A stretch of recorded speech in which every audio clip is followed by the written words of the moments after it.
కథ విన్నప్పటి నుంచి ఇదే నాకు అనిపించింది అనమాట. ఇది ఒక యూనివర్సల్ స్టోరీ, ఇవన్నీ యూనివర్సల్ క్యారెక్టర్స్.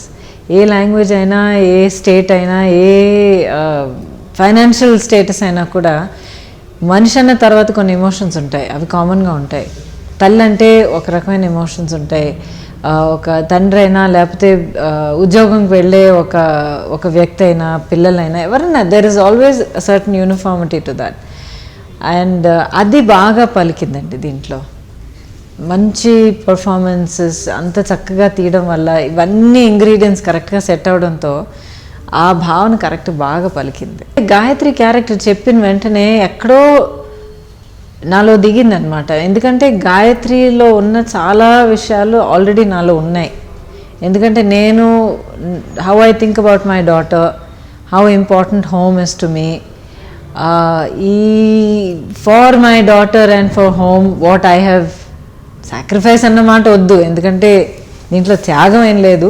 కానీ మన ప్రయారిటీస్ మనం ఎలా మార్చుకుంటాం, ఈ టైంలో నాకు ఇది ముఖ్యం, దీనికోసం మిగిలిన మనం పక్కన పెడతాం అన్న ఒక డెసిషన్ మేకింగ్ ఉంది చూడండి. ఇవన్నీ నాకు బాగా తెలిసినాయి. I been through it in life. So that's why I said ఇది చాలా యూనివర్సల్ సబ్జెక్ట్. ఇది ప్రతి గృహిణి, ప్రతి తల్లి, ప్రతి హౌస్ వైఫ్ అందరిలో కొంచెం గాయత్రి ఉంటుంది. ఆయనతో వర్క్ చేయడం ఎప్పుడూ ఇంకా అడగక్కర్లేదు. అంత సీనియర్ యాక్టర్ అయినా అండ్ ఇన్నేళ్ళు అయిన తర్వాత కూడా అదే ఎంతూజియాజంతో సెట్కి వస్తారు. డైలాగ్ కరెక్ట్గా ఉంటుంది, ఆ తర్వాత దానిలో వెరైటీస్ చూపించడం. So it's amazing to work with. ఎప్పుడూ ఒక ఇన్స్పిరేషన్. ఇప్పుడు గాయత్రి ఆ డైలాగ్ గురించి అంటారా, నాకు ఆ రెస్పెక్ట్ కావాలన్నది, అది నా కళ్ళల్లో నిజాయితీతో పలికిందంటే నేను in real life I'm like that. నాకు జీవితంలో రెండు కావాలండి. ఆ మర్యాద కావాలి. మర్యాద కావాలన్నది తీసుకోవాలని కాదు, ఇచ్చి పుచ్చుకోవాలి. అది నా motto. Give respect and take respect. అది చాలా చాలా ఇంపార్టెంట్. అది లేకుండా బ్రతకడం ఇంకా ఇట్స్ వెరీ వెరీ డిఫికల్ట్. ఆ తర్వాత లైఫ్లో ప్రేమ కావాలి, ప్రేమ ఎఫెక్షన్ కావాలి. ఇవి రెండు చాలా చాలా ఇంపార్టెంట్. వీటి కోసం ఇంకా లైఫ్ని ఇచ్చేయచ్చు అనిపిస్తుంది.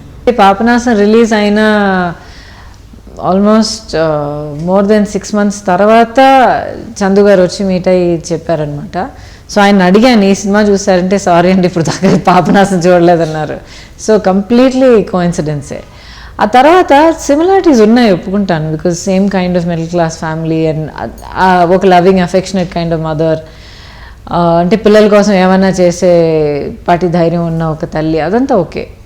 కానీ నాకేంటి అర్థమైందంటే దాంతో తల్లి అనేది రకరకాల రూపాల్లో కనిపించినా కూడా ఆ మదర్హుడ్ అన్నది యూనివర్సల్.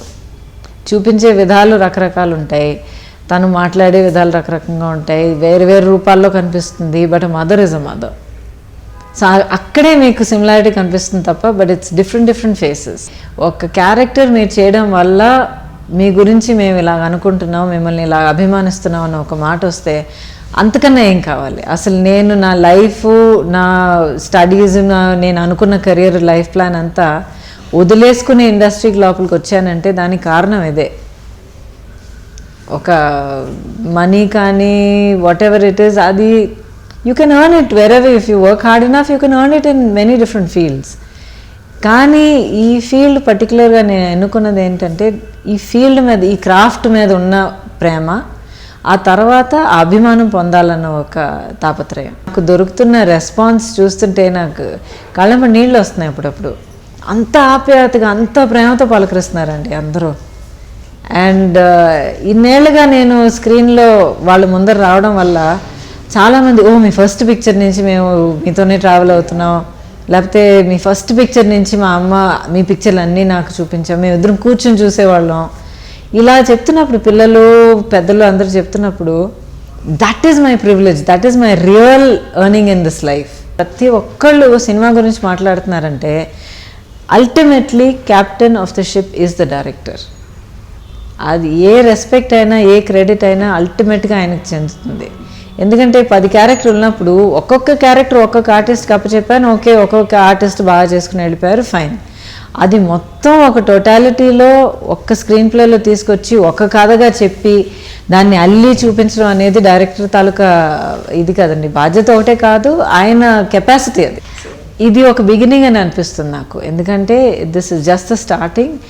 అండ్ ఇలాంటి సినిమాలు పబ్లిక్ ఏమో ఇంత చక్కగా సపోర్ట్ చేసి ఇంత చక్కగా వెల్కమ్ చేస్తున్నారంటే, ఇలా కథలు చెప్పాలని అనుకున్న చాలామంది డైరెక్టర్స్ ఉన్నారండి, రైటర్స్ ఉన్నారు, డైరెక్టర్స్ ఉన్నారు.